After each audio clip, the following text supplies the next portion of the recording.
자, 그러면 이제 그 해종부터해서 이제 강종과 관련된 정책들을 이제 볼게요. 자, 그 해종은 이제 그 왕건의 그 첫 번째 아들이죠.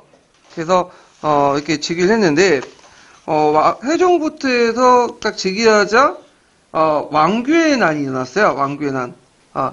그래서 이제 태종의 사후에 이제 크게 왕신령하고 그다음 왕규하고 박수리 이 3인자가 있었는데 그때 이제 왕신령하고 이제 박수리가 손을 잡고 있었고 이에 대해서 왕규가 이제 반란을 일으켰죠. 그래서 이 왕규가 그 원래 강주 호족 출신이에요. 그래서 자기 외손자인 그 강주 원군을 왕으로 이제 모시려고 하다가 왕신령과 이제 박수리 연합하는 세력에 의해서 어떻게 돼요? 죽게 되고 나중에 이제 왕신령이 박수리를 또 쳐내요. 그래서 박수리도 죽고 이렇게 이제 해종이 왕신령의 보호 아래 이제 즉위하게 되죠. 자, 이 왕신령이 이제 그 당시 해종 이후에 정종까지 계속 실권을 이제 장악하게 되는데, 자, 그래서 해종 때 왕규의 난이 있었다. 이렇게 좀 기억을 해두시면 되고요. 이 해종은 몸이 약했기 때문에 금방 죽어. 그래가지고 2년 즉위하다가 이제 죽고, 그 다음에 이제 해종의 그 아우가 정종이죠. 네, 정종. 그래서 정종 때 나름대로 왕권 강화 정책을 이제 하려고 하죠. 그래서 서경 천도를 추진하죠. 서경은 그 당시 이제 그 왕신령이 그 근거지가 있었던 서경의 근거지를 뒀기 때문에 그쪽에 좀 옮겨서 그 당시 개경을 기반했던 혼신세력들을 기반을 벗어나려고 했다. 그리고 강군사를 조직을 했는데 이 강군사는 그 최강윤이라는 사람이 건의를 해서 만들어진 거예요. 청천강 지역에 배치해서 거란을 대비하기 위해서 만든 부대들인데 이거는 이제 어떤 의미가 있냐?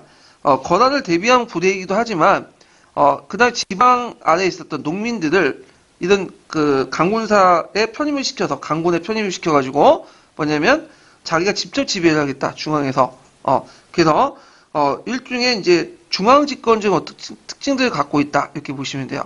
그래서 대개 보면 고려시대 군사개혁을 하거나 조선시대 군사개혁을 할 때는 이게 뭐냐면 중앙집권적 왕권 강화적 성격도 동시에 띄고 있어요. 그래서 그 호족들 밑에 있는 그 백성들을 강군으로 편입을 시켜서 일종의 자기가 직접 지배를 하겠다 그런 의미가 있죠. 그래서 이 강군사 밑에 있는 강군은 주영군의 모태가 돼요. 주영군의 모태. 이런 거와 연결시켜서 같이 보시고요. 근데 정종도 4년 만에 죽어요. 그래서 그 동생, 네 번째 동생이었던 강종이 즉위하죠. 이 강종은 이제 즉위연도에서 볼 수 있듯이 좀 오래 살아요. 상대적으로 한 27년 동안 즉위를 했거든요. 자, 이때부터 이제 뭐냐면 왕권 강화 기틀을 마련하죠. 그리고 이때 이제 기틀을 마련한 거를 성종 때 이제 확립을 하게 되는데, 자, 강종의 이제 그 정치의 목적은 중앙집권 강화, 그 다음에 호족세력 억압이죠. 왕권 강화 정책을 이제 하게 되는데, 그 당시 후주에 쌍기라는 사람이 있어. 이렇게 후주는 5대 식구 갈 때 5대의 마지막 왕조의 후주 있죠? 거기에 쌍기라는 사람이 망명을 해가지고, 본격화 시키죠. 그래서 이걸 바탕으로 해서 이제, 신진관료 세력들을 약성을 시켜. 그래서, 그 당시 그 강종을 비롯한 이제 강종이 이제 신진관료 세력들을 육성을 하고, 그 당시 비공식 계열의 군소호족들, 중국인 기하인들, 시문사, 그런 것들, 육두푼 세력들 등등 해갖고, 이제, 그 당시 대호족 세력들을 이제, 견제하려고 했던 정책들을 이제 실시하죠. 자, 개혁을 하려면 일단은 뭐가 필요하죠? 돈이 필요하죠? 그래서 주요 공부법을 실시해. 주요 공부법은 뭐냐면, 주요에서 거둔 세금은 일단은 어디로 올려야 돼요? 중앙에 올려. 그래서 중앙에서 예산을 통제하겠다. 그래서 국가 수입을 증대를 깨우려고 했고요. 그리고 이제 노비안검법이라고 하는데, 여기 노비안검에서 안검은 자세히 조사해 살핀다는 거야. 왜냐면 후삼국 시대 때 내전 기간 동안 양인이었다가 노비로 된 사람들이 많아요. 그래서 그 전에 이제 태조 왕건이 양민화 시키려고 했다가 잘 안 됐죠. 이걸 다시 철저하게 실시해가지고 조사해서 예전에 양민이었던 사람이 억울하게 노비가 된 사람들이 많은데 그들을 다시 양민화 시켜주는 거야. 그래서 이것은 그 당시 공신 밑에 그 노비들이 많았거든요. 이 노비들이 그 당시 공신들의 어떤 뭐냐면 경제적 군사의 원천이었어. 그래서 이걸 약화시키고 왕권을 강화시키겠다. 이런 의미가 있죠. 노비왕권법. 그 다음에 이 사람은 또 다양한 인재 선발을 아까 전 신진 관료군들 육성을 했는데 그래갖고 이제 거기에 친위세로 땅땅을 치우시는 게 낫겠네. 예. 가거제를 실시했죠. 예, 호주의 쌍계의 권위를 받아들여서 가거제를 실시했는데 이거는 이제 종전에 이제 대호족 세력들이 높은 간직을 있었는데 이들을 쳐내고 유학을 익힌 신진 관료를 등용해서 신진 세력들이 구세력을 쳐내는 그런 것들을 이제 하기 위해서 했던 거죠. 주로 유학을 익힌 신진 관료들은 주로 누굴까요? 육투분 세력들. 예. 그래서 육투분 세력들이 이 시대에 이제 적극적으로 등용이 됐다. 그런 것도 기억을 해두시면 될 것 같아요. 그 다음에 왕권이 강화되면서 자기를 보호해 줄 수 있는 시위군 출신도 필요하죠. 그리고 이 당시에 또 작업 같은 출신들, 작업은 뭐냐면 이제 여러 가지 지리업이라든지 천문 관측, 그 다음에 여러 가지 뭐 왕의 어떤 의복이나 음식이나 이런 것들 마련하는 그런 간직들을 얘기하죠. 조선시대는 작업이 상당히 천이 여기서 기술관들이. 근데 이때는 상당히 좀 높게 봤어요. 예. 그래갖고, 문무관과 동일한 대우를 해서 우대를 해줬다. 이들이 이제 신진 관료들이 출신 배경이죠. 작업 가운데 이제 그 출신 중에 여러 유명한 사람도 있어요. 예. 그래갖고 이제 최지몽이라는 사람 아시죠? 최지몽. 최지몽은 18살 때 태조 때 정치에 참여했어요. 그래서 이 사람은 원래 이름은 잘 모르는데 왜 최지몽이나 했냐면 태조의 집에 가서 사만의 통일을 이룬 사람이라 해갖고 그 징조를 말해줬어. 그러니까 이제 이 사람이 점을 잘 친다. 그러니까 태조가 꿈을 꾸고 그 얘기를 했는데 그걸 최지몽이 알아맞히니까 꿈 얘기를 해몽을 잘한다 해서 최지몽이라는 이름이 부여받은 거예요. 예. 그래서 이 사람이 이제 역대 왕을 모셨는데 해종 때나 정종, 강종, 성종 때까지 모셨어. 그래서 해종 때는 이제 해종의 암살 위기를 또 알려줬고 그 다음에 성종, 강종 때는 왕권 강화에 크게 기여했던 그런 사람이다. 대표적인 작업 출신자 중에 최지몽이라는 그런 사람이 있다. 이렇게 보시면 되죠. 자, 그 다음에 이제 백간의 공복제도를 실시했다. 그래서 여러 관리들이 해당하는 옷을 입어야 돼. 지금도 학교나 군대에서 이렇게 옷을 입잖아. 군복이나 학생복 이런 것도 있잖아. 교복을 입잖아요. 왜 입어요? 그걸 입음으로써 조직의 기강이 쓰는 거죠. 예. 이와 마찬가지로 그 당시 공신과 호족 세력들은 관리가 되면서 지멋대로 입을 옷을 입고 다니는 거야. 돈 있으면 좀 화려하게 입고 돈 없으면 그냥 쪼잔하게 입고. 근데 이러면 안 되겠다. 그래가지고 강종 11년에 공복제를 이제 만들어서 원흉 이상은 자삼, 그 다음에 중단경 이상은 담삼, 그 다음에 도안경 이상은 비삼, 그 다음 소주부 이상은 녹삼. 그래서 원유 이상 자삼, 단삼, 비삼, 녹삼 이렇게 이제 공복을 이제 착용하도록 명령을 해요. 이때 원유하는 사람은 뭐냐면 태조 이후에 건국 세력들 있죠. 호적 세력들 얘기해요. 이걸 바탕으로 해가지고 실시한 전시가가 뒤에 나온 경종 때 무슨 정식가죠? 이 시정 정식가야. 이 시정 정식가 할 때 좀 더 얘기할게요. 그래서 이제 관료의 기강을 확립을 했다. 그 다음에 이제 이 사람이 또 잘하는 게 뭐예요? 사람 죽이는 거죠. 툭하면 이제 사람을 죽여.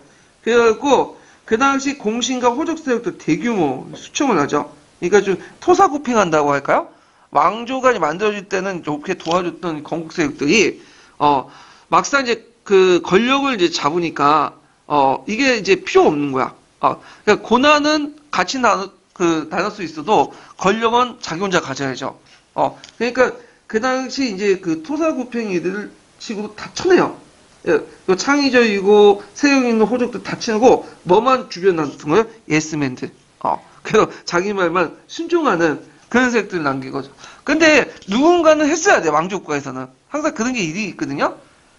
중국 같은 경우도 맨날 있잖아요. 예, 그래갖고 중국에서는 뭐 수만 명 죽이죠, 수십만 명. 예. 그래서 그 역할을 누가 했냐면 왕건은 못했고 요 강종이 했다고 보시면 돼요. 예, 그래서 이 사람이 이제 그런 역할을 했고 그 다음에 칭제권원을 했다. 예, 칭제권원이라는 건 뭐냐? 왕을 황제로 칭하고 뭐죠? 연호를 사용했다는 거죠. 건원이라는 거는 뭐냐면 건원은 원래 그 연호를 처음 사용했던 사람이 누구예요? 한무제 때죠. 한무제가 이제 처음 사용했던 연호가 건원이에요. 그러니까 그때 한무제 칭했던 연호의 의미도 있지만 보통 연호를 사용했다는 그 일반 명사가 건원이야. 예, 일반 명사 의미로 이제 쓰이는 거죠. 그래서 강덕이나 중풍 같은 자주적 연호를 사용했는데 주의할 것은 이것도 이렇게 잠깐 사용했다가 곧바로 뭐냐면 송나라 건국하니까 없애버렸어. 왜냐면 송나라 관계를 통해서. 그리고 이제 황제라는 용어를 사용했다, 황제를 칭했다고 하는데 요것도 지금 학자 간의 의견이 많아. 고려사와 고려사전에는 황제는 말이 없어요. 그러니까 고려 왕을 자신이 스스로 칭제했다는 얘기는 없어. 황제라는 말을 쓰는 건. 그러니까 황제국 체제를 칭하는 거지 고려 왕이 뭐냐 황제라고 얘기한 적은 없어요. 그건 어디에 나오냐면 그 고려사가 고려사 조조에 있는 내용이 아니라 저도 이제 뭐냐면 그 고려시대 유물 유적들 비석 비문들 있죠. 거기에는 고려 왕을 황제로 칭해요. 근데 고려사 고려사조에서는 칭제란 말이 없어. 근데 요거 왜 나온 거냐? 이건 고려사 조조가 아니라 그 당시 뭐냐면 강종 때 만들어진 비문을 보니까 고려 강종을 누가 황제라고 얘기했다는 거야. 예. 그러니까 아마 그거는 이제 그 당시 황제라고 칭했는데 이 고려사나 고려사 조조를 썼던 사람들이 누구예요? 조선의 성리학자들이죠. 자칭 제국이라고 하는. 그러니까 이게 못마땅하니까 이제 이 말을 쏙 빼버린 거다. 거짓말을 한 건 아니잖아. 뺀 거지. 예. 그래서 이렇게 해석하는데 몰라요. 이거는 정확하게 지금 문헌사에는 안 나와 있어요. 다만 유물 유적에만 좀 나와 있고. 자, 하여튼 있고. 그러니까 개경은 한도라고 하고 서경은 서도라고 한다. 이렇게 이제 보고 있죠. 그다음에 아까 얘기처럼 이제 자신의 이제 주변을 강화시키기 위해서 시위군을 강화했고. 자, 사상 통합을 보죠. 그 당시 그 주요 사상은 뭐예요? 종교는 불교죠. 그래서 이제 이 불교를 통합하려고 했어. 이 불교를 통합한다는 건 어떤 의미가 있냐면 이때 불교는 단순히 불교가 아니에요. 뭐죠? 각각 사회세력과 정치세력이 연관돼 있죠. 그러니까 불교 세력을 통합한다는 거는 그 불교와 연관되어 있는 사회세력과 정치세력을 통합해가지고 왕권에 기속시킨다는 거야. 그래서 강종 시대 때 그 불교 개혁은 누가 주체냐? 궁녀가 주체가 아니에요. 누가냐? 불교 주체는 불교 통합 주체 강종이에요. 궁녀는 1단계에서만 하락했던 거야. 그래서 되게 1단계, 2단계, 3단계 나눠보거든요. 이건 좀 뒤에 얘기인데 그 중에 이제 1단계 부분, 이 부분만 궁녀를 등용해갖고 이제 했다. 그래서 이 사람이 이제 하엄종을 통합을 하잖아요. 예. 그래갖고 이제 이렇게 이제 보시면 되고, 그 다음에 천태학인데 이게 좀 잘못됐네. 궁녀를 등용했고, 이걸 카간이다 이렇게 적으세요. 예. 천태학 있죠, 천태학. 따로 궁녀하고 상관없어요, 천태학은. 이건, 천태학은 교선통합과 관련된 건데, 자, 이거는 나중에 얘기할 텐데, 이거는 다른 사람이 한 거야, 이거는요. 예. 그래서 이제, 하엄종을 통합하고, 그 다음에 선종을 통합하고, 선문정리, 그 다음에 천태학을 도입해가지고, 교선통합을 한 거죠. 예, 중국에서. 이거는 각기 또 1단계, 3단계, 1단계, 2단계, 3단계를 각 단계마다 다른 사람이 있고, 요거는 나중에 좀 다른 사람이 한 거예요. 지간이나 있는 사람들이 한 거니까, 여기 지우세요, 이렇게. 그래서, 지우는 게 아니라, 거기, 마치 균열가 한 것처럼 이렇게 돼 있잖아요? 그걸 이렇게 지우고, 이렇게 컴몽하고, 여기 방가로 지우고, 청태학, 교선통합, 모색, 왕권강. 이렇게 해야지 맞아요. 네. 균열하고는 좀 약간 상관이 없는 거예요. 자, 요번에 이제 시험 문제 나온 것이, 균열과 관련된, 문제가 나왔죠? 균열. 예. 요 부분은 나중에 사상사 할 때 같이 얘기해 볼게요. 자, 그래도 이제 있고, 외교적으로는 그 당시 송나라가 수교를 했어. 그래서 송나라가 수교되면서 외교 관계가 수입되고요. 곧바로 뭐죠? 그 독자적 연호를 폐지시키고, 이제 중국 연호를 소용해요. 그래서 중풍에서 다시 송나라 연호를 받아들 건덕이라고 해요. 잠깐 있었던 거야. 근데 그 교과서에 있는 내용 안 나오죠? 있는 내용? 저도 이제 썼다는 내용만 나오지, 썼다가 곧바로 폐지됐다는 그 내용은 없어. 이게 팩트인데, 이게 좀 약간 편파적이긴 하지. 교과서 서술할 때. 그러니까 교과서가 거짓말하는 건 아닌데, 뭐냐면, 약간 이제 담론이라 해갖고 자기가 원하는 것만 보는 식으로 이게 편집된 건데, 자, 그런 게 있었다. 자, 의인을 보면 성종이 중앙집권체제를 성립할 수 있는 바탕이 됐다. 강종 때 이렇게 이제 보시면 되겠죠. 자, 그 다음에 경종을 보죠. 그 아들이 누구냐면 경종이야. 이 경종은 아까 이제 그 시정정치과를 실시했죠. 이게 이제 한번 시험 문제 나왔는데 그 사색 공복제도를 바탕으로 시정정치과를 설치해서 구세력과 신진세력들을 적극적으로 이게 뭐냐면 전시가치를 편입시키려고 했다. 그러면 시정정치과 부분은 나중에 좀 얘기하고요. 이거는요. 그 경제사 부분 할 때. 근데 이제 그때 이제 시정정치과에서 이제 그 구성을 보면 그 당시 그 누구 세력과 누구 세력의 균형점을 잃었다 보면 구세력하고 신진세력의 균형점을 잃었던 것이 경종 때요.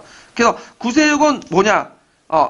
대호적 세력들이죠. 그 다음에 신진세력들은 그다음 강종 때 육성했던 가글 합격자, 그 시위군, 육두본 세력들, 잡업 출신자들 이런 사람들이 이제 신진세력들이야. 그래서 그 경종 때는 이 구세력과 신진세력들의 어떤 균형점이 있었고, 잠깐 초기 때는 어떤 현상들이 있었냐면 정치적 반동을 해가지고 그 뭐냐면 구세력의 보복 조치를 허용했어요. 예. 그래서 복수를 허용해줬죠. 그래서 복수를 허용해주니까 대규모 복수가 이루어진 거야. 왜냐면 예전에 그 강종 때 많은 이제 훈시세력들이 수청대했잖아. 그러니까 훈시세력들이 참고 있다가 이제 터져 나온 거지. 그래서 자기 잡아다 죽인 그 신진세력들은 이제 대규모 복수하니까 처음에는 이걸 그냥 방치해가지고 허용해라 했더니 이게 어떻게 해요? 막 복수에 복수를 낳는 거야. 국가 질서를 유지할 수 없죠. 그러니까 이제 금지시켜버린 거야. 그래서 근대법도 그렇지만 복수를 허용하면 안 돼요. 울분을 참아가지고 하면 많은 사람들이 이제 지탄을 받는 사람을 죽이잖아요. 그러면 거기만 죽이는 게 아니라 그 가족들이 또 복수심을 갖고 와 뭐예요? 또 죽여. 국가의 공권력이 형성이 안 되고 계속 복수의 악순환만 형성되는 거야. 그러니까 이제 복수를 철저하게 금지시키는 거죠. 이런 것들을 이제 보시면 되고. 자, 하여튼 이런 특징들을 갖고 있다. 이렇게 보시면 돼요. 자, 경종 때 넘어가서 이제 그 다음에 성종 때야. 성종 때. 앞에 이제 강종, 경종, 그 다음에 해종, 정종, 시험 문제 안 나오고 지금까지 뭐가 많이 나오면 성종 때 문제가 많이 나와요. 성종 때. 특히 뭐가 나오고 있어요? 시무 28쪽. 그 내용을 좀 기억을 해두시면 돼요. 자, 성종 때 보죠.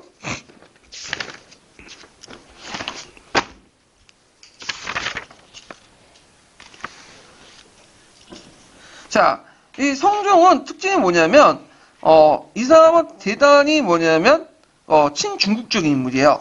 그래갖고, 친송 배후 정책을 이제 하죠. 원래 그래서 이제 송나라를 이제 친하고, 요나를 배척하는, 정책을 하다 보니까, 나중에 건한 침입을 유발을 해요. 그때 성종 때 몇 차 침입이 일어났어요? 1차 침입이 일어났죠. 그리고 현종 때도 비슷하게 이 친송 배후 정책 그대로 이어졌죠. 그러니까 육투품들이 되게 권력을 장악할 때, 친송 배후 정책을 해. 그래서 권한을 자극해서 1차, 2차, 3차 주로 언제 일어나 성종이나 현종 때 맨날 일어났어. 목종 때는 안 일어났어요. 목종 때는 왜냐면 이땐 천주태후가 권력을 장악했잖아요. 그래서 이제 이 천주태후 중심 폐서 출신들은 좀 실리주의자들이 많아요. 그래서 적당하게 중립 정책을 하면서 등거리 외교하면서 이렇게 하다 보니까 이렇게 하는데 아까 성종이나 현종 때 같은 경우에는 육투폰 세력들이 이제 주도를 하다 보니까 이 사람들이 이제 친송 정책하고 사대 정책을 하고 권한을 배척하고 하니까 이게 자극을 받고 권한이 침입해 온 거죠. 물론 우리가 잘못한 건 아니고 물론 침입한 사람이 잘못된 건데 배경을 그렇게 조성했다는 거죠. 그래서 이 사람은 유교를 바탕으로 고려 시대의 문물을 정비하려고 했어요. 예, 그리고 철저히 제국 체제를 유지하려고 했고 육두폰의 유교 원리를 적극적으로 수용을 했죠. 그래서 기존에 우리가 이제 고조시대 하면 내재 외양체제라고 보통 하잖아요. 내재 외양체제는 뭐야? 안으로 황제국을 칭하고 밖으로는 중국과의 관계선 왕을 이제 이렇게 칭하는 그런 체제를 내재 외양인데 심지어 내재 외양체제도 포기해버렸어. 이때는 뭐냐면 철저하게 왕이죠 왕. 황제가 되는 게 아니라 내재 외양이나 왕을 이제 제후국으로 작칭하면서 이렇게 했다. 그리고 역사 계승의식이 때 성종 때 들어가면 보면은 왜 고구려 계승의식을 내세우죠? 서해 단판에서 내세운 것처럼. 근데 실제로 이제는 신라 계승의식으로 조금씩 옮겨가기 시작해요. 예, 이런 것들 이제 보시면 될 것 같아요. 자, 그러면 성종 때 이제 세력 교체, 아까 이제 폐서 출신에서 국풍을 중시한 폐서 출신에서 육두풍 출신, 하풍, 중국풍을 중시하는 그 유학자로 바뀌게 되고요. 최승래가 그 당시 상소를 올렸죠. 시무 28조. 시무라는 건 뭐냐? 시무라는 건 현실 문제를 해결하는 해결책이야. 이걸 시무라고요. 보통. 그래서 이제 28개를 올렸는데 이 8개 중에 지금 남아있는 게 이제 몇 가지가 있냐면 22가지인가 24가지인가 22조 정도 남아있어요. 나머지는 이제 없어졌고 예. 그래서 이제 이 시무 28조 내용은 그 개혁 사상을 제시했지만 그 개혁의 방향이 뭐 어떤 거냐면 그 중국 중심이야. 사대가 아니고 예, 유교 중심 이런 특징들 갖고 있다. 자, 근데 이제 요걸 내용을 다 볼 수는 없고요. 그 중요한 내용 한 4가지만 집어봐서 보죠. 보고 넘어갈게요. 자, 거기 불교 정책인데 이 사람은 유교를 강조했죠. 그래서 이제 당연히 불교를 내세요. 그래서 거기 보면 석가의 가르침은 수신의 본이요. 개인적 차원이고 종교적 측면이고 유가의 가르침은 이국의 근원이다. 그래서 수신은 내생에 바라는 거고 이국은 지금의 일이다. 지금은 가깝고 내생은 지금이 멀다. 가까운 걸 버리고 먼 걸 구하는 잘못된 거. 뭘 강조하자는 거야? 유교. 그래서 유교는 정치, 원료서 본격적으로 도용하다. 그래서 예전에 고대시대 유교는 어떤 측면이 있다고 했죠? 도덕적인 측면이 있어. 윤리적인 측면. 이때 유교는 요것도 포함되지만 주로 이제 뭐냐? 정치 운영 원리. 예전에 불교가 했던 정치 운영 원리를 이제 유교가 대체했다. 이렇게 이제 보면 되겠죠. 그래서 이제 불교 행사를 억제하고 관련된 정책들 보면 잠시 뭐죠? 연등의 팔관회가 폐지돼 성종 때. 그렇지만 이제 다시 부활되고 자, 그러니까 집을 절로 삼는 걸 금지시키고요. 그 다음에 유불 공존을 하죠. 그래서 이제 유교가 정치, 불교는 종교 개인적 차원에서 했고 종교인 불교가 정치 관여를 금지시키는 그런 것들을 했다. 이렇게 이제 보시면 되겠죠. 자, 그 다음에 니은을 볼게요. 니은이 아까 이제 풀었던 거와 이제 똑같은 건데 자, 중국 문의 선택적 수용을 강조해요. 그래서 이제 거기 키워드가 뭐야? 불필 구동. 꼭 따를 필요 없다. 구태여 중국과 같이 할 필요 없다. 자, 그래서 이제 있는데 그래서 이제 이 말은 이제 독자적인 정치 구조에도 나오는데 간제에도 나오는데 문무상계자와 이성육부제에 반영이 되죠. 그 당시 이제 문무상계자 이성육부제 뒤에 얘기할 텐데 원래 무상계제가 이제 그 성종 때 도입했어요. 문상계제는 강종 때 도입했고 근데 보통 중국의 문상계제와 무상계제는 어떤 의미였냐면 문상계제는 뭐죠? 문상계제는 주로 이제 그 문관들, 무상계제는 무관들 이게 간직인데 그게 아니라 우리나라에서는 문상계제는 중앙간직, 그러니까 무상계제는 항리나 이런 사람들 내 간직이죠. 이렇게 해서 차별화됐죠. 그래서 다른 식으로 운영한 거야. 이것은 중국의 제도를 받아들이지만 중국은 꼭 구태여 같이 필요 없다는 맥락에서 이런 식으로 한 거죠. 우리 실정에 맞는. 그 다음에 또 하나가 이제 이성육부제. 그래서 이성육부제를 이제 어떻게 받아들였냐면 중소동, 문화성, 상서성인 이제 삼성육부제가 있잖아요. 당나라 시스템이. 근데 이것을 그대로 그렇게 받아들인 게 아니라 중소성과 문화성을 같이 운영했어. 형식상 나누지만 실제로 같이 운영했어. 그래서 통칭해서 뭐라고 하는 거야? 중소문화성이라고 하죠. 고려에서는. 물론 이제 여기에서 좀 약간 주의할 걸 볼 게 뭐냐면 그때 이제 중소문화성보다는 그 당시 내사성인가요? 그 당시에는 그래갖고 이제 그 내사성이었다. 그때 문종 때 중서문화성으로 바뀐 걸로 알고 있어요. 예. 그래서 이제 있지만 일단 명칭은 나중에 바뀐 거지만 이런 식으로 이제 운영이 됐고요. 자, 그 다음에 이제 이런 관련된 문제가 그 예전에 시험 문제 나왔어요. 그래서 3번 문제는 아까 전에 풀어봤고 2번 문제에 관련된 내용들을 한번 풀어볼게요. 2번 문제. 그래서 이제 기출 근거를 보면요. 자, 다음 사료는 고조 성종 때 최승우가 올린 시무 28조 일부다. 사료 내용을 간략하게 쓰고 이때 실시한 당시 시행된 정치제도 가운데 이 사료의 취지와 연관지어 볼 수 있는 것은 이렇게 있는데, 자, 이거는 이제 사료 내용은 이제 시무 28조 내용이니까 그 한문 해석 부분 참조하시고요. 여기에서 핵심 키워드는 뭘까요? 당시야, 당시. 당시는 어디를 뜻하죠? 당시는 성종 때를 얘기하죠. 성종 때. 그러면 이와 관련된 두 가지를 써라. 뭘 써야 되겠냐면 이성육부제하고 문무상계제 CC 이렇게 쓰시면 돼요. 그리고 어떤 분 3사라는 의견을 주신 분도 있더라고요. 왜냐면 3사라는 것은 뭐냐 송나라 간제잖아요. 근데 우리나라 3사는 별로 의미가 없죠. 호부가 있기 때문에 제정을 총괄하지 못하잖아요. 그래서 저도 이제 답을 또 3, 4가 또 다 왔어요. 근데 어떤 그 도병마사 식목도감, 예전에 도병마사 식목도감이라는 답이 우세했는데, 근데 이게 맞지가 않아. 왜 맞지가 않냐면 이건 우리나라 독자적인 관제잖아. 고려 그 중국 제도 받아들여서 우리가 번영한 제도는 아니죠. 그래서 그런 맥락에서 맞지 않는다. 그런 것들 이제 기억을 해두시면 되고, 참고로 아까 처음에 내사성과 문화성을 합쳐가지고 내사문화성이라고 했죠. 그 나중에 그 명칭이 내사성 명칭이 중소성으로 바뀌었잖아요. 문종 때. 그렇지만 이런 맥락에서 쓰시면 돼요. 그래서 엄미는 이렇게 쓰시면 되고요. 자, 근데 이제 보통 교과서에서는 어떻게 나오냐? 이런 구조에 나오면 뭐와 연결돼요? 도병과 식목동과 연결돼요. 그럼 이거 어떻게 해석하냐? 이건 당시가 아니라 고려 전반적으로 볼 때 이걸 해석한 거고, 요게 키워드는 당시니까 성종 때를 기준으로 얘기한 거야. 그리고 참고 도병마사 식목도감은 언제 만들어진 거야? 우리가 성종 때 그 기원을 찾을 수 있지만 현종 때 완비가 됐던 제도죠. 그러니까 시계가 안 맞아 이거는. 그래서 이런 것들은 이제 좀 뭐냐면 곤충도 보셔야 된다. 여기는 자 그래갖고 이렇게 이제 파악을 했고, 그리고 관련된 통과평가도 얘기를 했죠. 그 다음에 기출 근거 잠깐 펴보세요. 기출 근거 몇 페이지 펴보시냐면, 여기는 이제 중요한 내용들만 있으니까, 요 관련돼서 또 뭐냐면, 요때 이제 우리가 받아들일 건 중국의 어떤 유교 윤리죠. 그렇지만, 물질적인 측면, 거마, 의복제도, 이런 것들은, 그냥 받아들이지 말자. 그 내용인데, 이때 거마, 의복제도 우리가 뛰어나기 때문에, 중국 걸 배척하자는 게 아니라, 중국보다 훨씬 비유하지만, 그게 우리 뭐냐면, 제국에 맞기 때문에 그냥 사용하자는 거야. 그랬더니 상당히, 그래서, 네, 이거 얘기할게요. 그래가지고, 이제, 기출근거 몇 페이지 펴보시면요, 208번이니까, 어디야? 1178페이지. 예, 1178페이지.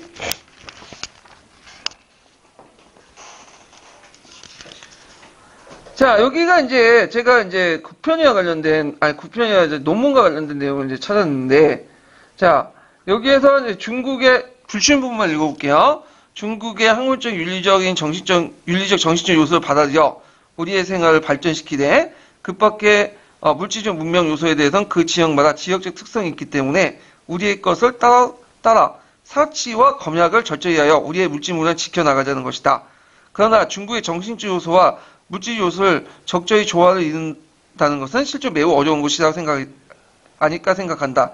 또 우리의 문화와 관련하여 시무 28조 구조에 있는데, 우리나라 토산품은 좋은 물건이 적고 거친 물건이 많은데 문체가 있는 물건은 모두 토사품이 아닌데도 사람마다 있게 되며, 다른 나라 사신을 영접할 때도 백간의 예복과 법과 같이 되지 않아 수치를 당할까 두렵습니다. 그래서 요 구조를 볼 때 최승은 우리 거보단 중국의 문화를 더 높게 평가했다. 물질 문화조차도 우리 걸 더 낮게 평가했다. 근데 이게 왜 수치를 여기냐? 우리는 지금 수준이 제후국인데 항제국, 천조국의 옷을 입어서는 안 되죠. 분수에 없는 거지. 명분에 안 맞고. 그걸 뭐 걱정하는 거야, 지금. 예. 그래서 이거 보면 대단한 사대주의자라는 어떤 생각이 팍팍 들잖아요. 최승우가. 자, 그 다음에 이제 앞에 이제 시무 28조 관련된 내용 중에 거기 이제 그 기출 근거에 그 이성육부제 운영하고 문무상기제 운영 관련된 내용이 있어요. 잠깐, 들어가면 1177페이지 잠깐 펴보세요. 자, 이것도 이제 국편이도 근거가 있긴 있는데, 여기에서는 제가 좀 자세하게 다차사에도 있지만 자세하게 국편이 내용을 찾아봤어요. 그래서 이제 성종이 가장 치중한 것은 중앙집권적인 완성이다. 그는 중앙관제를 정비했고, 그때까지 내었던 강평성, 내복성, 내사성, 내의성 체제를 당의 삼성 체제를 모방하여 정비했다. 근데 여기는 정비했다 해서 마치 그 태봉의 관제를 받아들인 것처럼 얘기하지만 실제 태봉의 관제를 해체시켰어. 이건 통론의 관점이 거의 비슷하다고 보시면 되고요. 자, 성종 2년에 고려사 성종 세가의 표현과 같이 대체 삼성육부 체제를 갖추었다. 그러나 당의 삼성육부 체제를 모방했다도 그 실상은 당과 다르다. 고려는 뭐에 따라서 내사, 문화성이 있어서 내사성과 문화성이 이성이 아니라 사실상 하나의 간부였다. 이렇게 있고요. 그 다음에 그 밑에 쭉 보시면, 자, 성종 때 무상계제를 도입을 했죠. 29등급. 그래서 그러나 문무상계의 기능은 중국과 다른 고려의 독자적인 성격을 갖고 있다. 그래서 중국에서는 문상계는 무신들만 받는 거고, 고려에서는 무신들뿐만 아니라 무신들도 문상계를 받게 돼요. 그러니까 중앙 간직을 갖고 있으면 다 뭐예요? 문상가제에 포함되어 있다고 보시면 돼요. 그러니까 종전에 뭐 항직이나 그러니까 종전에 이제 뭐냐면 향리들 가지고 있는 거죠. 지방 호족들이 갖고 있는 간품제들은 간반제들은 다 어디에 들어가 있는 거죠? 이거는 무상기제에 들어있고. 이건 나중에 좀 뒤에 얘기할게요. 자, 그래서 이런 특징들을 갖고 있다. 이렇게 이제 봐두시고, 그 다음에 군주와 이제 신하의 관계에서 왕권과 신권의 조화를 깨있죠. 3번은. 그래서 이제 도병마다 식목도감 대성의 기능이 있는데, 도병마다 식목도감은 그 당시가 아니라 나중에 반영된 거야, 이거는. 나중에 선종 이후부터. 예. 그래서 이제 이거는 선종 때보다는 나중에 반영됐다, 이렇게 보시면 돼요. 자, 그 다음에 이제 중앙제도 부분을 보면, 아까 아침에 말한 것처럼 성종은 중앙집권 체제를 강화시키려고 했어. 중국 문화를 받아들여서, 간직제를 받아들여서 중앙집권적인 어떤 체제를 강화시키려고 했다라는 건데, 그래서 이제 나중에 얘기했지만 중앙제도 중국풍을 다 받아들였죠. 중국 간제를. 그래서 종전의 신라와 태봉 간제를 배제하고 중국식 간제를 개편했는데 당나라 간제, 송나라 간제, 그리고 나중에 형성한 독자적 간제, 세 개의 흐름이 있죠. 그래서 당나라 간제는 중추원과 3사, 아니 336부제고, 그 다음에 송나라 간제는 중추원과 3사, 그 다음에 식목도감과 도병마사는 독자적 간제는 이거는 나중에 이제 현종 때 완성이 되고 성종 때 약간 그 기묘만 보여요. 예. 자, 그 다음 지방제도인데 예전에는 지방간 거의 파견되지 않았어요. 그래갖고 이제 다만 이제 금융와 조장 등 임시 파견 관리제도는 있었지만 실제로 상주하면서 거기 통치한 건 아니야. 근데 이제 상주하면서 지방간이 파견될 때는 언제 때냐? 그 성종 때이죠. 그 12목에 각각의 이제 지방 수정관을 파견하는데 목이란 건 뭐냐면 중요한 요충지를 받아요. 행정 요충지네. 그래서 12목을 설치했다. 그래서 이제 지방관을 이제 파견을 했고, 그리고 이제 점점 현종 때 들어가면서 예종 현종 거치면서 이제 현종 예종 거치면서 지방제도 완비되기 시작하죠.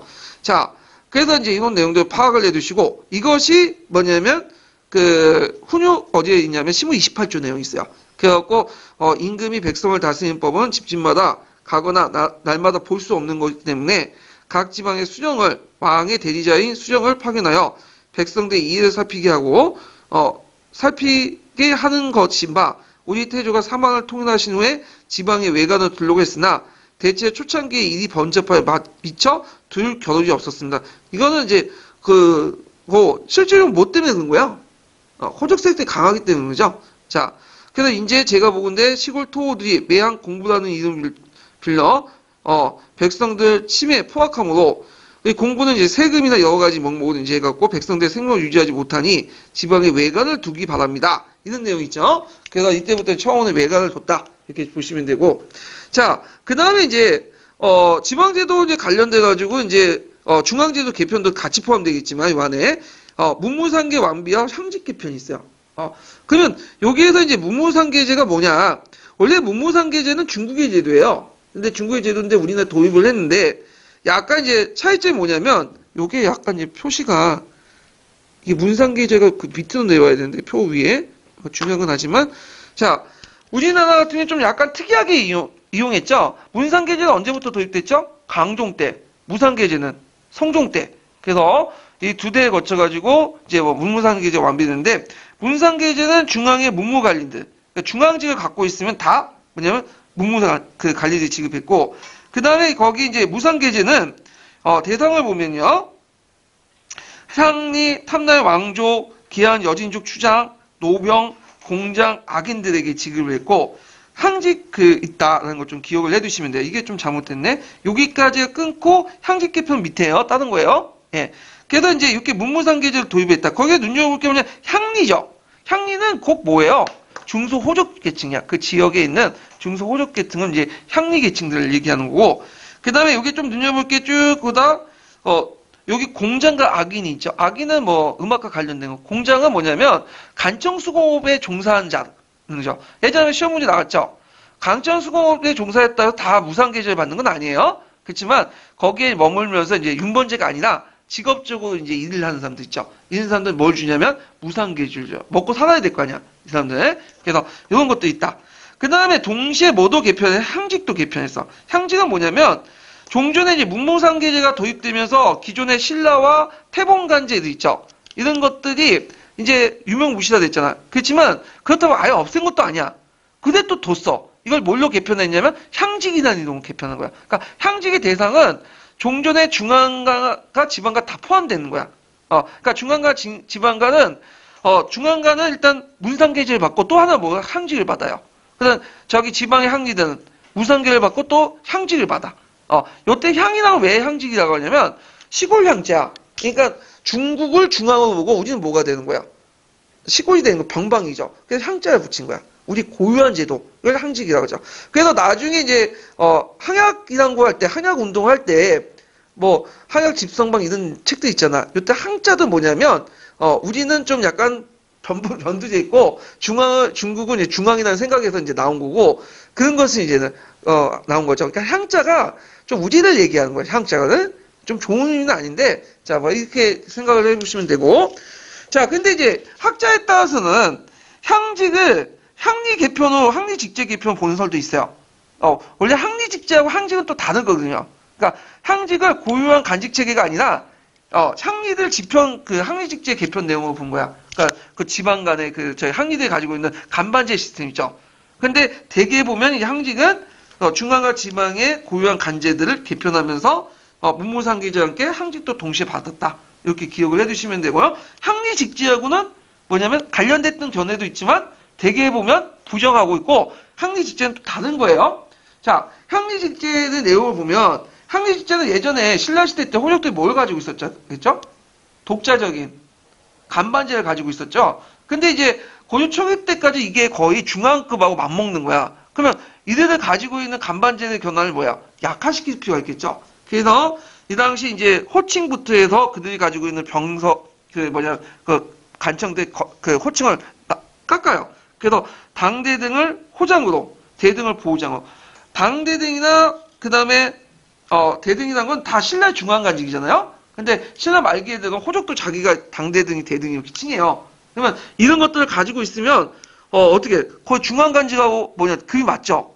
그러니까 안 되겠다 해갖고 호장, 보호장 이렇게 깎아내리고 그들이 지배하고 있었던 이 간청을 병부를 사병으로, 창부를 사창으로. 왜냐면 병부, 창부조차도 신라 간직을 모방한 건데 중앙 간직급이야. 그러니까 이제 깎아내리고 그래서 이제 중앙 간제부터 격화되고 그러니까 얘네들이 불만을 가질 수밖에 없잖아요. 그러니까 얘네들이 이제 또 뭐냐면 창부나 병부 같은 이제 뭐 간직들을 운영하려면 자금이 필요하죠. 그 공회전을 지급했다.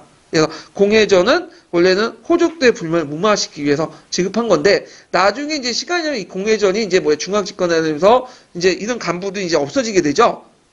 그러다 보니까 이제는 뭐냐면 일종의 그 지방 간청에 뭐가 되는 거야? 경제 기반이 되는 거죠. 이 공회전이. 근데 원래 초창기 때 공회전을 지급했던 게 호족대 불만을 무마하기 위해서 지급한 거야. 그래서 요때 수조율은 초창기 공회전의 수조율은 그래야 우리 보통 10분의 1 수준이라고 하잖아요. 이거는 4분의 1이야. 4분의 1.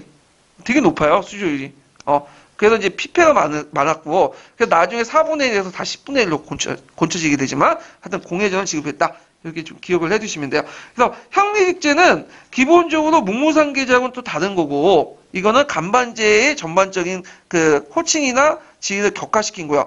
일부는 이걸 뭘로 생각하고 있다고 그죠? 향직 개편하고 연관시켜서 생각하지만, 이건 소수견해요. 예. 그래서 이거는 소수견이기 때문에 그렇게 알아두시면 될 것 같아요. 자, 그래서 이제 있고, 그 다음에 이제 유교 교육을 진흥하기 위해서 이제 국자감을 정비하고, 뭐 경학박사, 의학박사, 이런 것들 이제, 선발하고, 그 다음에 교육 장려 조소 같은 걸 해서 호족들의 자제들에게 유교 교육을 장려했다. 뭐 이런 내용도 있고요. 그 다음에 이제 뒤에 넘어가서 이제 사회경제 정책을 이제 잠깐 보기 전에, 여기 기출국문고에서 아까쯤에 문무상계제 관련된 부분 있죠? 요걸, 찾아보죠. 1177페이지. 1177페이지. 이게,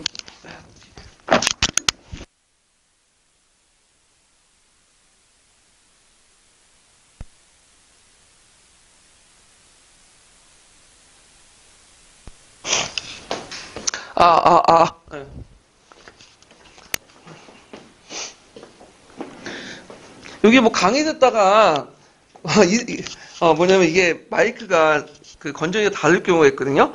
그러면 가끔씩 이게 녹음이 안 되는 경우가 있어요. 그래서 이거 듣고 계신 분들이 좀 당황하시는 분들이 계실 것 같은데, 이건 이제, 요거는 나중에 제가 보고 다시 편집해가지고 올릴게요. 원래는 이게 짝 잘라가지고 여기만 편집을 했어야 되는데, 편집하면 좀 시간이 걸려서 그냥 올리는 거거든요. 예, 그 양해해 주시고요. 자, 그러면 이제, 207번을 보면, 있는데, 이거 했네? 아까 지금 했던 거네요? 예. 예, 죄송해요. 했으니까 넘어갈게요. 예. 자, 그 다음에 뒤에 넘어가서 사회경제정책을 볼게요. 사회경제정책. 자, 성경의 사회경제정책은 이제 뭐냐면 노비 그 한처법이 있어. 이 노비 한처법은 예전에도 이제 그 한국사 능력검증 시험 나왔는데 강종 때에 그 노비 안건법에 따라 풀려난 노비들이 원주인을 뭐냐면 모독하는 경우가 있었어요. 그럴 경우에는 다시 노비도 환원한다. 그래서 이거는 이제 신분질서 확립 차원에서 실시한 거야. 노비 한처법. 한처법 있고, 그 다음에 이제 분사제도 있죠. 이 분사제는 태조 때부터 실시했는데 예종 때 완성했는데 이때 이제 완성하는 과정에서 강종 때, 아니 성종 때 강화됐다. 이거를. 그래서 수소원, 상평창, 뭐 학교도 설치하고, 그 다음 의창과 상평창을 설치하죠. 그래서 흑창에서 뭘로 바뀐다고 했죠? 의창. 상평창은 나중에 설명하겠죠. 물가 조절 기능이 있어요. 물가 조절. 그 다음에 이제 호족대 무기를 해소하죠. 그 무기를 가지고 있으면 안 되잖아요. 예.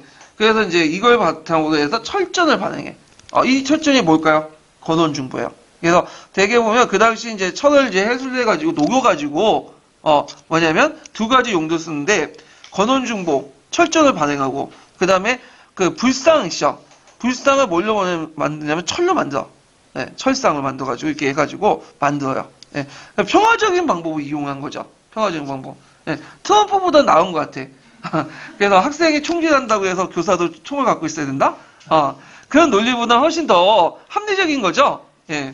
자, 하여튼, 그 다음에 농구도 제작하고, 이것도 이제, 무기를 해소하고 그런 걸 하고, 그 다음에 예전에 하면 시험 문제 나온 게 건원중보죠? 예, 그래서 건원중보가 고려시대의 최초의 화폐자, 우리나라 최초의 화폐죠. 그래서 중국의 영향을 받은 거야. 이것도 하풍하고 연결시켜서 보시면 돼요. 중국은 그 당시 송나라 때 뭘 사용했어요? 많이. 동전 사용했잖아. 그래서 물론 철전이지만 건원중보도 했다. 물론 건원중보가 철전이긴 하지만 일부 동전도 있어요. 동으로 만든 것도 있어요. 그렇지만 하여튼 그래서 이제 그렇지만 교환경제 미발달 널리 사용하지 못했다. 예전에 시험 문제 나온 게 건원중보죠. 예, 이거 나중에 이제 합해서 할 때 그거 좀 더 얘기를 하고요. 의의는 고려 왕조에 기반하니까 그 다음에 중앙집권적 사상 기반을 확립했다. 이렇게 보시면 돼요. 거기 밑에는 이제 뭐가 나오냐면 심호 28조 관련된 내용이 있는데 거기에도 좀 약간 눈여볼 게 이제 하지 않았던 게 뭐냐면 거기 국방과 관련된 1조 내용이 있죠. 보이시죠? 북계 학정과 방어책. 요 내용이 예전에 기출문에 나왔어요. 예, 그 예문 자체가. 근데 이거는 나중에 기출 풀어볼 때 같이 할게요. 이거는 내용 나중에 그때 확인하시고요. 그 다음에 이제 왕이 누구냐면 목종이죠. 목종. 목종이 이제 즉위를 하는데 이 목종의 어머니가 누구냐면 천추태후예요. 아니, 천추태후. 그래서 이제 외척이 이제 항구신데 원래 천추태후는 자기 이복 오빠하고 결혼했어요. 이거 완전히 막 나가는 집안이죠. 이복 오빠하고 결혼했는데 그래서 원래는 왜 왕씨예요, 이 사람도. 근데 이복 오빠가 결혼하면서 왕씨를 버리고 항보씨가 된 거야. 자기 외가 쪽 이름을 따가지고 성을 따서. 근데 이제 천추태후가 이제 그 목종을 즉위시키고 했는데 너무 외로우다 보니까 이제 청산 가보다 보니까 누구하고 논하는 거야? 김치향하고 논하는 거죠. 그래서 그때 이제 이렇게 했는데 천추태후 김치향을 중심으로 서경세력이 다시 등장을 해요. 서경세력보다는 요거는 이제 좀 서경보다는 패서 출신 세력이라고 고치시면 되겠네. 항해도 일대니까. 자, 그래도 이제 나름대로 목종 때 정책은 좀 눈여겨볼 게 뭐냐면 이게 상당히 뭐냐면 예전에 태조의 정책 있죠. 태조의 그 정책과 유사해요. 태조나 뭐 강종 때 정책과. 그래서 집권층이 육두품에 몰려 넘어갔기 때문에 패서 출신 넘어갔기 때문에 이렇게 그런 경향이 보이게 되는데 그래서 이 목종 때는 외교를 좀 잘했어. 그래서 송나라하고 그 당시 등장했던 거란 간에 등거리 외교 정책하면서 적당히 뭐냐면 중립 정책하면서 했는데 이때 이제 그 강조가 정변을 일으켰죠. 왜냐면 그 천주태후 김치향이 이제 낑까낑까 해가다가 애를 낳은 거예요. 그러니까 이제 둘이 그 얘를 어떻게든 왕위를 앉히려고 하다가 이 목정이 이제 신변의 위험을 느끼니까 강조 보고 뭐냐면 군대를 이제 파견하고 이제 요청을 했는데 도중에 오다 보니까 아예 안 되겠다 물러나고 이제 또 한 거야. 근데 강조 입장할 때 군사를 벌써 익혔는데 왔다 갔다 하다니까 안 되겠다. 어차피 이등하잖아. 이미 군대를 익혔잖아. 그리고 개경을 공격해요. 결국에 자기가 그 불려도 익힌 목정도 죽여버리고 목정도 나중에 이제 죽죠. 기한 가면서. 그리고 그 김치한 일법 다 제거하고 그리고 목정을 폐위시키고 현종을 즉위하고 목정도 나중에 기한 가다 죽여버려. 그리고 현종을 즉위시켜. 현종을. 그래서 인제인데 그 현종이 즉위되면서 이제 그 다음에 이제 다시 육두풍으로 바뀌죠. 근데 이상하게 천주태후 같은 경우에는 그 계속 오래 살았어요. 제 아들이 그 현종은 목종을 죽었잖아. 길 가다가 자기에게 죽게 되는데 천주태후는 기양제에서 오래동안 살았어. 아마 놔뒀나 봐 그냥. 왜냐면 천주태후는 이제 양팔이 다 잘린 상태에서 뭐 죽여봤자 소용 못 있겠어. 예, 욕만 얻어먹지 주변부터. 놔두고. 근데 현종인데 현종은 이 사람은 이때부터 육두풍 세력이 다시 부각이 돼. 국풍에서 다시 하풍이 작다가 국풍에서 다시 뭘로 넘어가죠? 중국풍 넘어가는 거야. 그러면서 이제 신라계통과 연결돼서 이 사람도 마찬가지로 중국의 제도를 받아도 중앙집권을 강화시키려고요. 그러니까 제도 정비를 하죠. 도병마를 설치하고 지방제도 경기를 설정하고 경기는 어딘지 알죠? 개경 주변에 있는 땅. 오늘날은 항해도 남부지역하고 경기도 북부지역이에요. 그리고 사도부, 팔목, 56주군, 28진 같은 지방제도 정비해요. 대외관계에서 현종은 아까 나왔지만 목종 때는 나름대로 등거리 외교정책을 했는데 너무 또 대송 배후 정책을 하다 보니까 어떻게 돼요? 이건 1, 2차 침입을 받게 되죠. 1, 2차 침입이 아니라 이건 잘못됐네. 2차, 3차 침입이죠. 네, 고쳐 주시고요. 그리고 이제 있고 2차 침입 때는 어디까지 도망가요? 저 나주 지역까지 도망가. 그러니까 막 갔는데 막 그 전라도 지역에서는 막 천대받고 막 핍박받고 했는데 거기 공주 지역에 이제 가다가 이제 뭐냐면 그 공주 호족을 만났는데 이 사람은 되게 잘해주거든. 근데 또 거기에다 딸까지 갖다 바쳐. 그러면서 어떻게 되냐면 이제 올라오면서 이제 그 뭐냐면 이들을 적극적으로 등용하는데 요때 특이한 게 뭐냐면 요 딸들 공주 출신의 그 호족들이 이제 누구냐면 신라계통이에요. 예. 그래서 신라계통의 사람들이 많이 들어오게 돼. 그리고 예전에는 왕자들이 결혼할 때는 동서혼이라고 아시죠? 자기의 아내선만 결혼했어. 근친혼을 했거든요? 근데 그러다 보니까 그 전에는 생산을 못해, 애들은. 왜냐면 근친혼의 문제점은 뭐예요? 자기 이복 동생하고 결혼하고 뭐 삼촌하고 하고 사촌 동생하고 하다 보니까 얘들을 잘 못 넣고 그 낳더라도 비실비실하잖아. 병에 걸리고 죽고. 근데 이때부터 현종 때는 이성혼을 해요. 그래갖고 이거 아까 공주에 이제 와가지고 호족들 결혼했다고 했죠? 딸하고. 그래서 왕들은 그러니까 왕자들은 이성혼을 해. 그래서 외부로부터 새로운 피를 막 수혈을 받아. 그러면서 대량으로 생산을 하는 거야. 예전엔 이게 왕실 규모가 축소됐는데 이거 어떻게 될까? 왕실 규모가 확장이 되는 거죠. 근데 이상하게 왕자는 이성혼도 가능한데 여자는 공주는 이성이 안 돼. 오직 동서혼이야. 그래서 왕씨만 결혼해야 돼. 이 고유의 이상한 풍습이에요. 그 이유에 대해서 여러 가지 견해가 있는데 왕씨의 재산이 빠져나갈 수 있다. 왜냐하면 그 당시에는 뭐냐면 이게 남녀가 군분상속 아니에요? 그런 설도 있고 있는데 이거 아직까지 풀리지 않는 미스테리야. 특별한 경우 아니면 거의 99.9%가 누구하고 결혼한다? 동성하고 같이 결혼해. 일가 친척하고 결혼하고. 이제 왕자는 그냥 이성혼하고. 이게 이제 현종 때부터 완비가 됐고 현종 때 눈여볼 게 신라 계통의 왕비들이 되게 많이 들어와요. 신라 피들이. 왕비들이 되게 신라 계통이거든요. 그러면서 왕조가 어떻게 될까? 핏줄이 바뀌게 돼. 폐서 출신에서 뭘로? 신라 계통 바뀌게 돼요. 그래서 이제 그 현종을 기준으로 해서 왕실 계통이 완전히 변화된다. 신라 계통으로. 그래서 보통 이제 고려는 항제국 체제를 지냈기 때문에 조상을 칠묘제를 실시하죠. 그 불천지주들 3명을 두거든요. 그 3명이 누구냐면 태조 왕건은 당연히 두고 맨날 제사 지내고 태조 왕건의 아들이 누구죠? 해종도 있죠. 근데 이상하게 강종, 성종은 아니고 곧바로 현종은 넘어가. 현종은 또 불천지주야. 왜냐 현종 때부터 핏줄이 다시 연결되는 거기 때문에 그런 거죠. 그래서 이제 현종은 때부터 신라 계통이 완전히 세력이 이제 정착이 됐다. 그래서 고려 초기 때 국풍과 하풍의 대결이 결국엔 누구의 승리로 끝나게 된 거야? 하풍, 유투풍의 승리로 끝나겠다. 이렇게 이제 보시면 되겠죠. 자, 그 다음에 사회정책은 연등의 파이가대가 부활되고, 그 다음 주요 공국법이라서 이제 가권을 지방으로 확대해서 학리제도 등 가권 시험에 활용하게 되는 그런 정책도 했고요. 그 다음 문종 때는 뭐냐면 중앙집권을 완성하죠. 그래서 향리 9단계 승진 규정을 또 마련하고 삼성육부제가 완비돼요. 이거 꼭 기억을 내세요. 삼성육부제. 이때부터 내사성이 뭘로 바뀌냐면 중소성으로 바뀌어요. 이름이. 그래서 중서성, 문화성, 상서성, 또 중서, 문화성 이렇게 같이 운영하고, 그래서 이게 이제 그 왜, 기억을 해두시라면, 예전 공민왕 때, 그 당시 간제 개편의 그 복구의 대상이 어디냐면 문종 때요. 문종 때. 왜? 문종 때 삼성육부제가 완비됐으니까. 그 다음에 공훈정시법을 제정했고, 뭐 경쟁정시가 녹봉제, 이런 것들인데 경쟁정시가 부분은 나중에 경제사 부분 할 때 좀 얘기를 할게요. 이 부분은. 자, 그래서 이제 고려 전반기 때, 전기 때 이제 뭐냐면 주요 왕대 업적들을 이제 쭉쭉 받고, 고려시대 통치제도를 보죠. 여기도 상당히 중요한 부분이죠. 특히 도병마사, 도평의사사, 이런 부분들이 이제 시험 문제 자주 나오는 건데, 거기 이제 간제를 좀 볼게요. 되게 이제, 고려의 간제는 이제 성종을 기준으로 이제 보는 건데, 자, 종 1품부터, 정 1품부터 종 9품까지, 문상계제가 이제 그 밑에 있고요. 다 문상계제예요. 중간 간제니까. 그래서 문간하고 무간이 있는데 문간은 종 9품부터 해서 1품까지 다 있어. 근데 이제 이에 반해 무간은 종 9품부터 정 3품까지밖에 없어요.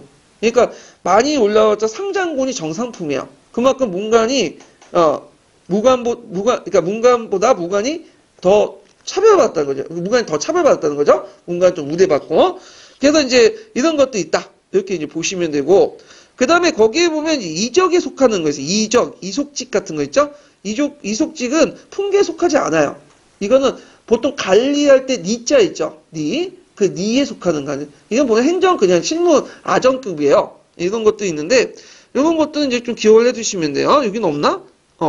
품에 그 니직 있잖아요. 니직이요. 보이시죠? 그거는 이제 아정급이다. 그래서 품간 내에 있는 거는 아니고, 그런 것들 좀 기억을 해두시고, 거기서, 품 외관에서 니직에서 좀, 약간 뭐냐면, 두 개로 나눠볼 수 있는데, 하나는 그 서리직하고, 또 하나는 잡류 장고직이에요. 잡류라는 것은 이제, 예전에 이제 그 뭐냐면, 왕실의 후손이라도, 아주 이제 진짜 먼 손이거나, 10대에서 이렇게 넘어가면, 먼 손이거나, 아니면 이제 고위직 관련된 모반죄나 해가지고, 신분이 격화된 사람들 있죠. 그런 것들 잡류라고 이제 하는데, 이런들은 아무리 노력해도, 품외직이야. 그냥 미입사직이야. 품간직은 못 들어가. 근데 서리직 같은 경우에는 이 사람들은 자기 노력에 따라서 어디까지 들어갈 수 있어요? 품간직은 들어갈 수 있어. 특히 이제 음서직을 처음 받을 때, 품간직이 없으면 잠깐 서리직을 받고 있다가, 나중에 어느 정도, 1, 2년 지나면 어디로 진입하냐면 품간직을 진입해요. 이런 정통들이 뭐냐면 조선 초기까지 계속 남아있다가 조선 초기 좀 지나가니까 서리직조차도 이제 아예 품외직으로 이제 니직으로 굳어져. 근데 고려시대는 아직까지는 서리직은 뭐냐 잡류하고 장구하고 좀 다른 분류의 사람들이야. 이렇게 구분을 해보시면 될 것 같아요. 그래서 이제 고려 때는 간품하고 간직이 거의 일치되는 그런 것들이죠. 예전에는 그 고대 시대는 간품이나 간직이 일치되지 않기 때문에 간품이란 말보다 뭘 썼다고 했죠? 간등이라는 말을 썼죠? 그래서 간등은 그 범위를 정해주는 거죠. 근데 이때는 조선과 고려시대는 중국제도를 받아줘서 간품과 간직을 일치시키는 그런 정책들을 했다. 조선시대는 더 이제 확고해 있고요. 그 다음에 거기부터 이제 보면 당, 송, 고려시대 독자적인 간제가 있죠? 당나라는 중서, 운하성, 상서성, 송나라는 중추성, 삼사, 고려는 도용사, 식목도상 이렇게 이제 있고 거기에 눈여볼 게 뭐냐면 판사제를 운영해요. 판사제 보이시죠? 자, 판사제는 뭐냐면 겸직하는 거야. 제신들이 이제 주요 간직들 장을 겸직하는 건데 왜 이런 제도를 시행했냐면 중국 제도를 받아들였지만 중국에 간청들이 많고 관리들이 많잖아. 근데 중국은 땅이 넓고 우리가 잘 살아. 근데 우리가 그대로 다 받아들이기 좀 힘들어. 왜냐면 돈이 많이 들어 관리들. 그러니까 특히 높은 집 고위직 같은 거 관리들이 돈이 많이 들죠. 그럴 경우에는 서로 겸직을 해요. 이걸 뭐냐면 판사제 또는 그 행두제라고 하죠. 예. 그래서 엄밀히는 간품 행두제라고 해요. 간품 행두제. 그 행두제 안에 제일 높은 그 간직 겸직제가 판사야. 그다음 사, 부사 이런 식으로 겸직을 하죠. 예. 판사제는 이제 그 행두제 안에서 제일 높은 간직 그 장급을 판사제라고 하는 거야. 이해되시겠죠? 그게 이제 대표적인 게 이제 제신들이 육부 판산을 겸직하죠. 기억하죠? 예. 그래서 이제 판산을 겸직하면서 이제 뭐냐면 육부를 장악하잖아요. 이런 것도 연결시킬 수 있어요. 행두제인데 그 간품 행두제가 그걸 바탕으로 해갖고 그 밑에 판사, 사 이렇게 부사 뭐 이런 것들이 간직들이 쭉 있어요. 간직들이. 그걸 맞아. 조선시대도 그런 게 있었죠. 조선시대는 뭐라고 하죠? 이걸 제조제라고 하죠. 제조제. 예. 그래갖고 그 당상관들이 꼭 뭐냐면 각부의 수장이었는데 모든 그 간서에 당상관을 둘 수 없으니까 다른 중요한 그 간청에 그 당상관을 같이 겸직하는 이런 제도를 뒀다. 이렇게 지금 기억을 해두는데 제일 큰 이유가 뭐다? 돈 때문에. 재정적인 어떤 낭비 때문에 이거 막기 위한 거죠. 자, 그러면 이제 구체 내용을 보죠. 자, 고려의 중앙제도는 성종 때 완비됐어요. 그래서 당나라 그 중서성 당나라 성종 때 완비되고는 아까 문종 때 완비됐다는 게 정확하겠죠? 예, 문종 때 삼성육부제도가 완비됐으니까 성종 때 시작했고, 예. 그래서 이제 있는데 당나라에서 이제 중송문화성 상서성 삼성육부제도 받았고 송나라 중추원 3사 독자인 간제 이렇게 있는데 그 다음에 그 고려의 중앙 정치의 특징을 보면 이거 예전에 시험 문제 나왔는데 자 당의 삼성육부제를 도입했지만 이들 고려의 실정에 맞게 재편했죠. 그래서 그 대표적인 예가 뭐냐면 육부의 서열이 다르다. 그래서 어떻게 다르냐 하면 자 보통 이제 육부의 서열 보면 그 고려시대 그 조선이나 이제 그 중국 같은 경우에는 이부, 호부, 병부, 형부, 예부, 공부야. 그러니까 호부가 병부부터 앞서 있죠. 근데 이게 이제 특징이 뭐냐 그 이부, 호부, 그러니까 이부, 호부, 병부 해갖고 호부가 병부보다 앞서 있는데 그게 이제 아니라 이제 고려시대는 이부, 그 다음에 병부, 호부, 그 다음에 형부, 예부, 공부야. 그래서 뭐냐면 호부가 형부보다 아니 호부가 병부보다 밑에 있어요. 3순위야. 근데 이에 반해서 이제 조선과 건국은 병부가 아니 호부가 2순위고 병부가 3순위죠. 요거는 고려는 병부가 2순위고 호부가 3순위고 병부가 좀 더 우대를 받아. 호부보다. 이게 이제 조선과 그 고려시대 조선과 중국과 다른 점이죠. 이게 서열이 다르고 그다음에 3사의 기능이 약화됐다. 원래 그 고려시대 때 그 3사는 뭐 하는 기구예요? 3사는 이거는 이제 3사는 곡식과 화폐, 출납과 회계를 담당하고 재정 전반적으로 담당한 거야. 원래는 송나라도 그거 그렇지만 실제적으로는 뭐만 담당했냐면 화폐 출납만 담당해. 녹봉 관리 정도만 하고. 그게 왜 그러냐면 뭐하고 겹쳐 있냐면 거기에 이제 이부, 병부, 호부, 형부, 예부, 공부 중에 어디가 겹쳤죠? 호부와 권한이 겹쳐. 그래서 송나라 간제에 보면 육부가 없어요. 그거 아시죠? 육부가 없고 아까 이제 뭐 대신에 호부가 없고 뭐가 없어요? 3사만 있잖아. 근데 요거는 지금 호부도 있고 3사가 있으니까 충돌이 일어난 거야. 그러니까 호부를 더 중요시하고 3사의 권한이 약하다 보니까 뭐냐면 주로 이제 화폐 출납이라든지 녹봉 관리 정도만 권한을 이제 하고 재정 전반적인 것은 누가 담당한다? 호부가 담당한다. 이렇게 보시면 되겠죠. 그 다음에 이제 이성육부제도 운영했고 그 다음에 상서성 기능이 약하대. 이거 뭐와 관련되냐면 상서성이 이제 제일 높은 사람이 상서령이라는 게 있어. 근데 상서령은 있지만 상서령이 권한이 없어. 왜냐면 이 상서령이라는 거는 주로 이제 누구한테 준 거냐면 왕족들에게 주는 명예직이에요. 그래서 실제로 자복이야 오부가 애들이 있는데 얘네 풍급이 한 2품 정도밖에 안 돼. 그렇기 때문에 그 앞에 재신하고는 동급이거나 재신이 훨씬 더 높을 경우가 있어요. 그러면 동등하게 반원권이 쓰지 않죠. 거기다가 아까 얘기한 것처럼 재신이 뭘 하죠? 각부의 판사들을 겸하죠. 그래서 이제 육부 판사들 시시하잖아, 같이 시시하는. 그러다 보니까 그냥 이거 상서 자복의 오늘 무시해버리고 그냥 곧바로 자기가 뭐냐면 지위를 내버려. 육부 내려가서. 그러니까 이게 말이 통하지 않는 거지. 그리고 상서성을 총괄하는 도성의 기능이 단순히 그다지 뭐냐면 자부가 우부가 낮다 보니까 도성이 총괄하는 기능이 아니라 뭐냐면 상서성의 그 내용을 그냥 중소문화성 전달해주는 기능밖에 안 돼요. 문서 전달만. 그래서 권한이 되게 약하다. 이렇게 좀 기억을 해두시면 되고. 자, 단사제가 뭐냐면 당나라 육부의 각 속사하고 사부씩 있죠. 그래서 사족에 24하고 24사치리가 있어. 근데 우리나라에서는 이 육부들 뭐냐면 각 밑에 속사가 없고 대부분 없어요. 있어도 이부의 공고사나 형부의 도관청 한 부만 있어. 한 속사만 있어. 그래서 단사제도 운영했다. 거의 살 주지 않는 것도 많고 속사를 안 두고. 근데 조선시대는 다 원칙대로 뭐죠? 6조 밑에 뭐가 있어요? 속사가 해갖고 사사가 있잖아요. 중국 제도를 받아들여서. 그 왜 이렇게 단사를 지었을까요? 속사를 잘 안 두고 두더라도 하나만 두는 이유가 뭐예요? 돈이 부족해서. 돈이. 그래도 받아들일 필요 없잖아, 우리가. 예.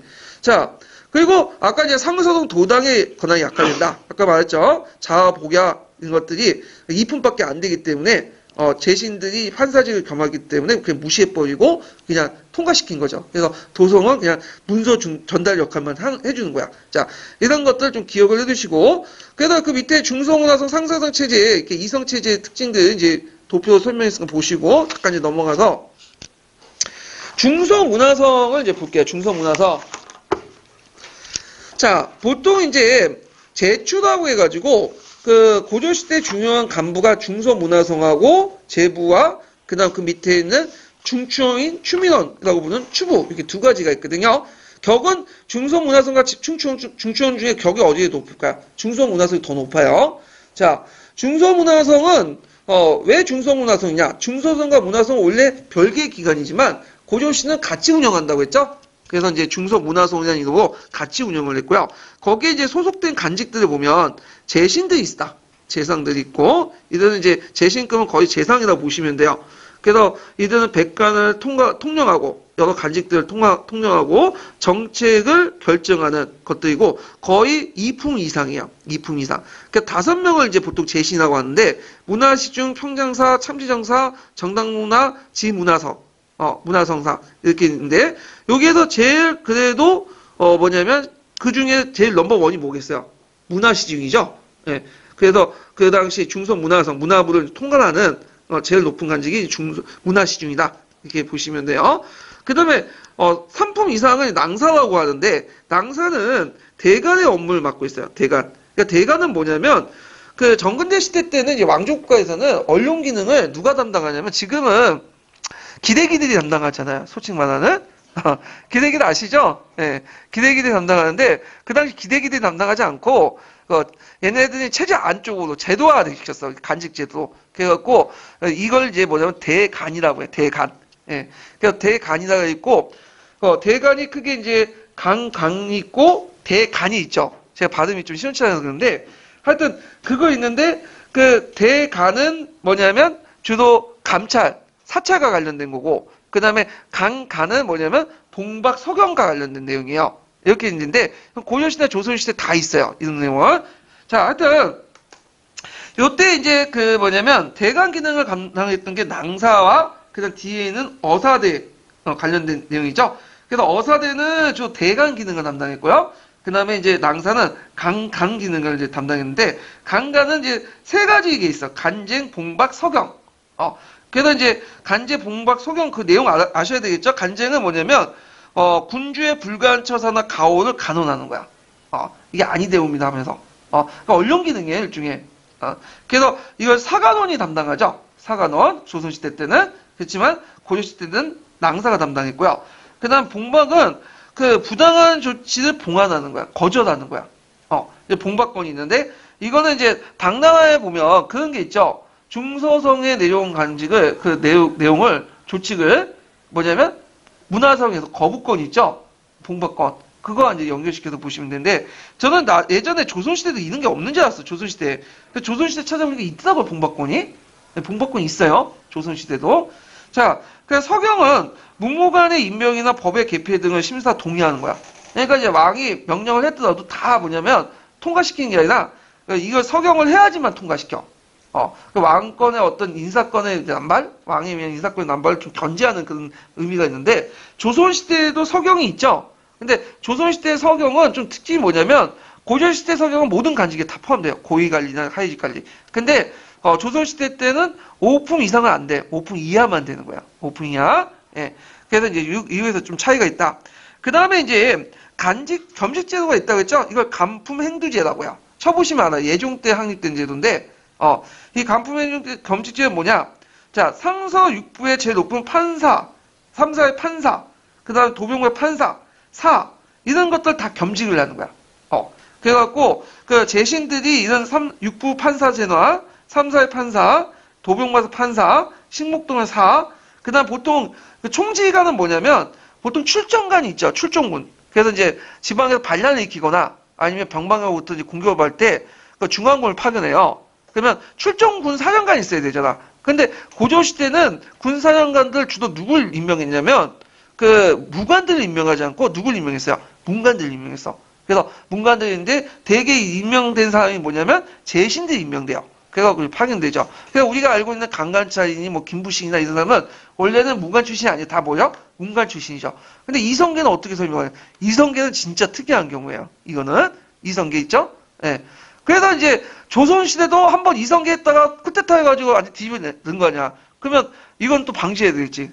자기가 그렇게 조선 왕조에 넣었지만 똑같은 꼴을 당할 수는 없잖아요. 그러니까 이제 고조 제도를 그대로 계승한 거죠. 그래서 고조도 출정관 사령관들은 대개 보면 누구 임명해요? 문관을 임명해요. 문관을. 예. 이런 제도는 어디에서 나왔냐면 우리나라 처음 실시한 제도는 아니고요. 주로 송나라 아시죠? 송나라에서 주로 실시했던 제도야. 송나라에서 이제 절도사 세력을 약화시키기 위해서 그 출정군이나 이런 총사령관을 무관이 임명하는 게 아니라 문관을 임명해. 근데 문관이 뭘 아나? 그러니까 작전도 세우지 못하고 그 다음에 매번 패하는 거야 그냥. 문제점이 있는데 자 그 다음에 서경 유수직. 그러니까 서경의 그 제일 높은 유수사 있잖아요. 이건 다 이제 제신이 겸직을 해요. 근데 그러면 실제 유수관은 누굴 파견? 유수사는 누굴 파견? 지자가 붙죠. 지유수관. 서경 총관 뭐 해갖고 거기에 지자가 봤다는 거, 지유수사 뭐 이런 게 있대. 지자가 붙으면 대행하다는 뜻이야.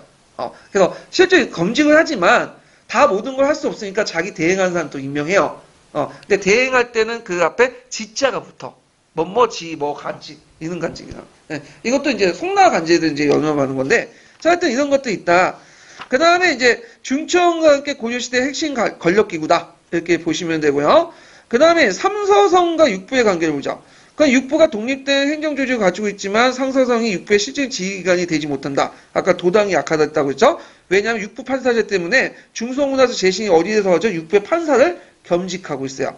그래서 육부는 형식적으로 삼성의 하부기관이지만 실제 중서문화성은 상서를 거치지 않고 직접 국왕과 연결하는 육부 직주제를 의미한다. 육부 직주제. 이렇게 이제 보시면 되죠. 그래서 원래 육부 직주제라는 거는 육부가 중서문화를 거치지 않고 국가로 연결하는 제도인데 이게 조선시대 때 왕권 강화죠.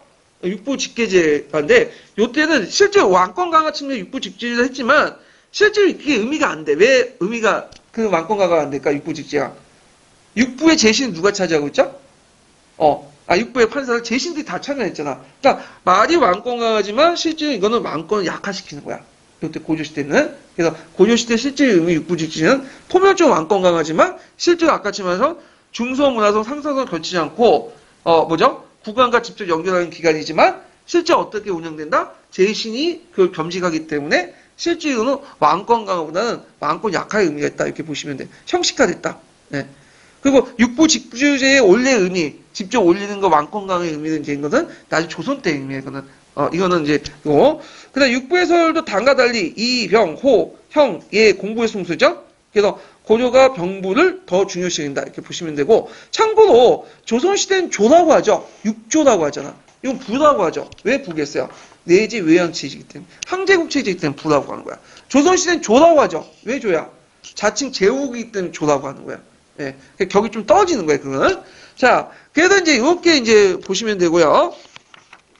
자, 그 다음에 이제 관련된 이제 기출근거편을 잠깐 볼게요. 이 부분에 1198페이지 잠깐 펴보세요.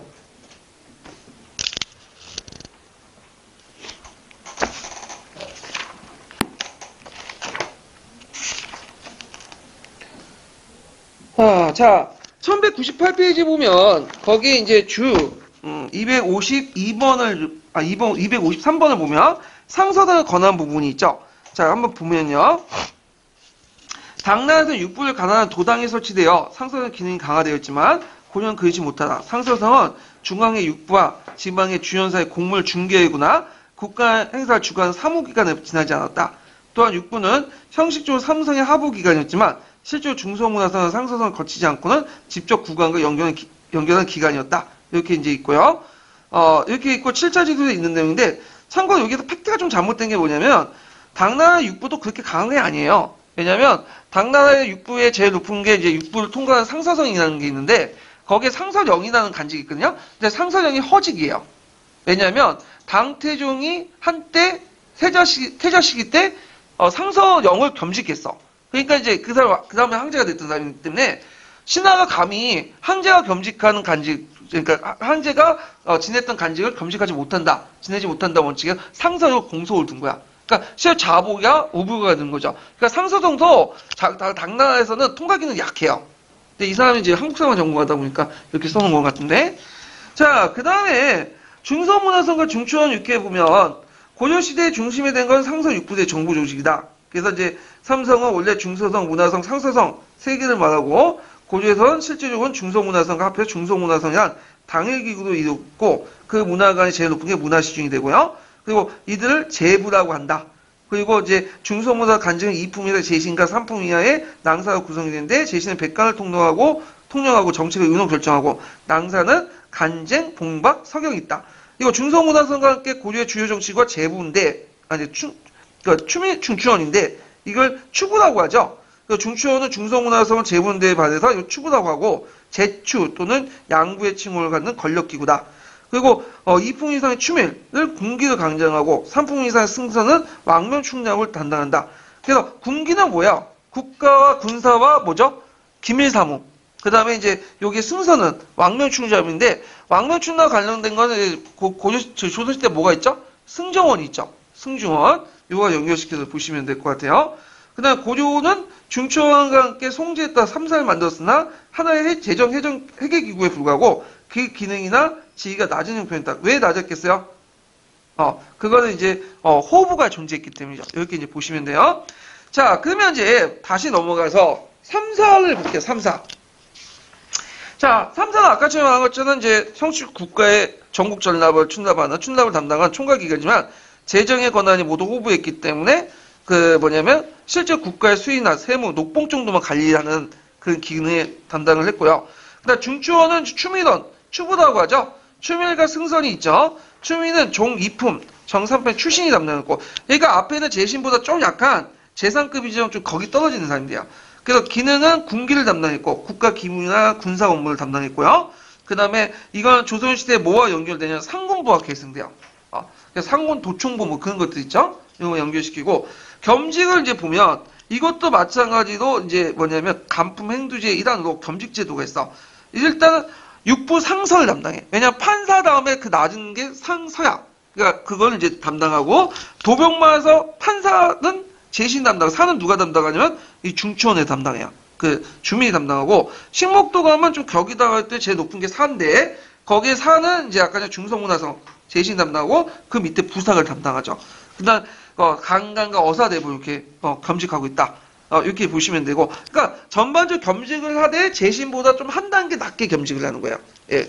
그다음 승선은 정삼품인데 왕명출납을 담당을 하죠. 그래서 조선시대 승조원으로 계승을 했고, 그래서 조선 승조원이 계승됐고 정삼품의 풍계에 맞지 않는 낮은 간직이라는 결함이 있다.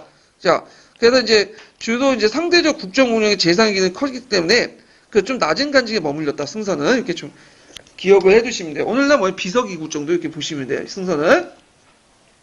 자, 그 다음에 이제 어사대는 아까 치면 대간의 기능 중에 대간을 담당했죠. 그래서 시정을 논하고 백간을 규찰 및 탄핵을 했던 기구인데, 자, 이거는 어떤 거예요? 조선시대 어디에 관련돼 있죠? 사원부와 관련돼 있죠. 사원부. 예. 그러면 대간 또는 대성 성대 제도를 보자. 아까 이제 대간은 이제 크게 뭐와 뭘로 나눈다고 했어요? 대간과 간간으로 나누죠. 그래서 대간은 어사대에서 주로 백간과 비나 불법을 규찰 탄핵하는 이로서 조선시대 사원부와 비슷한 기능이 있고, 간간은 중성으로 낭사로서 간쟁, 봉박, 서경이죠. 그래서 조선시대 때 이제 사관원 관련된 기구 있죠. 그래서 조선시대 사관원과 관련된 기구가 거기에 해당하죠. 대간의 직능은 왕권의 규제나 고위 관료된 행포를 견제하고요. 그래서 이 대간들은 오늘날만 기대기하고 똑같은데 기대기보다 훨씬 나아. 왜냐하면 이들은 나름대로 소신을 가지고 있거든. 간직제도 안에 있지만.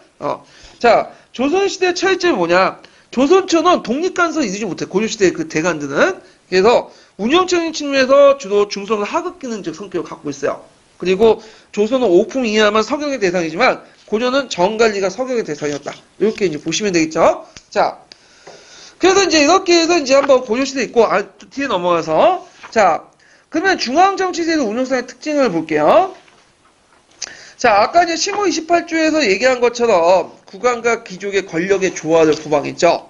그래서 왕권과 신권의 조화 이런 것들을 내세웠고, 그래서 국왕 중심의 귀족 정치를 내세웠고요. 자, 왕권의 유리한 제도가 이제 육부가 왕에게 직주하는 제도가 있어요. 육부 직주제 있죠. 근데 실제 그게 제대로 운영을 못했어. 왜냐면 겸직적인 간품행도 제도로 인해서 실제 왕권과는 기여하지 못했다는 거죠. 실제로 이거는 뭐 말은 그렇지만 오히려 귀족들의 권한은 커진 거야. 왜냐면 육부 판사나 그 다음에 그 상서가 누가 다 겸직하고 있어요? 제신, 추신들이 겸직하고 있잖아요. 예. 그래서 있고 국왕이 정부기관 통과하는 권한을 가지고 있다. 귀족에게 유리한 게 뭐냐? 자, 거기에 이제 정치 권력 귀족들이 독점하고 있는 양부, 제추에 집중돼 있고 대성의 권한이 커졌다. 그러니까 왕권을 견제하는 그런 측면이 되게 강하다는 거죠. 자, 그 다음에 도병마사 식목도가 뭐죠? 이거 별표 2개 쳐놓으세요. 상당히 중요한 기구야. 예.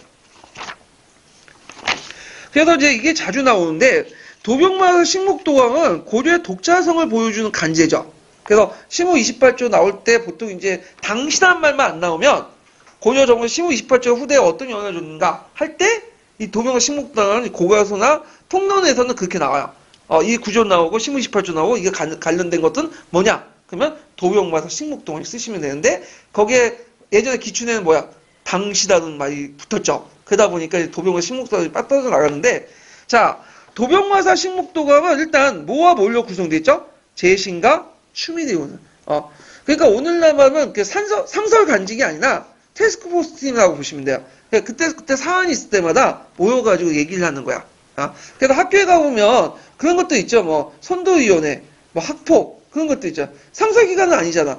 그 있을 때마다 모여가지고 중요한 이제 뭐 교감, 교장, 그다음 뭐 담당 개원들, 부장들 모여가지고 맨날 하는 거 있잖아요. 모여서. 그래서 이런과 비슷하다 이렇게 보시는데 이런 기능이 오히려 그냥 상설직이 아니라 이런 합의체 기능이 점점 커져가고 힘을 발휘하면서 이제 독자적인 어떤 간청도 만들어지고 그래서 나중에 뭐야 거기에 이제 속사들도 있고 뭐 행정 관료들도 있고 그러면서 커진 거야 이게. 그러니까 약간 뭐와 비슷하냐 비변사하고 비슷하다 보시면 돼요. 비변사하고. 예. 자, 그러면 도병마사를 보자. 도병마사. 도병마사의 의미는 뭐냐 하면 병마사죠. 병마사가 가난하다는 거야. 병마사는 어떤 사람들이에요? 저기 양계 지역에 있었던 사람들 병마사라고 하죠. 이들 가난하기 위해서 처음에는 했는데 기록에 보면 이제 성종 때까지 거슬러 올라갈 수 있는데 제도적으로 완비된 건 언제 때냐면 현종 때요. 현종 때. 그래서 이제 있고 그래서 이제 주로 누가 참여하냐? 제신과 추밀이 겸직을 했다. 그래서 상설직은 그 당시는 없었고 주로 비상설직이었다. 그래서 도병마사의 제일 높은 사람은 이제 보통 겸직제 제일 높은 판사라고 해요. 판사는 대개 보면 각 장을 판사라고 하거나 아니면 임시기구도 있죠. 보통 도감자 붙은 거 있죠. 보통 조선시대 고려시대에 도감 붙은 게 보통 임시기구죠. 그 임시기구에 보통 장을 판사사 이렇게 얘기해요. 예. 자, 하여튼 판사에 겸직하는 사람 누구냐?